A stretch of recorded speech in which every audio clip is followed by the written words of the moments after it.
We were in lockdown. He was our only child at the time, so a lot of it kind of went unnoticed until he started picking up off the children's television programs. Sort of, he started copying letter sounds back again, and then started tracing them.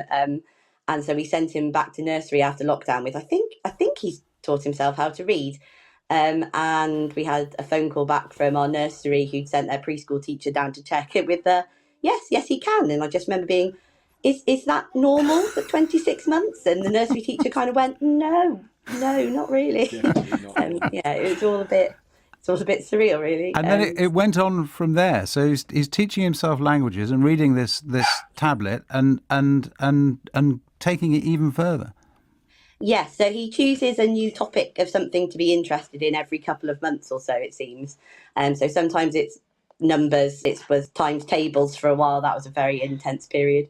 Then countries and maps, then learning to count in different languages. This snuff van. Can you say hello to everyone in the country? Hello. Well done, Teddy. We're all going to be hearing from you later, I suspect. I'm just doing my Play-Doh.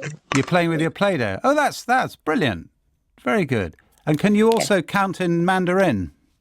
Yes. Jolly good.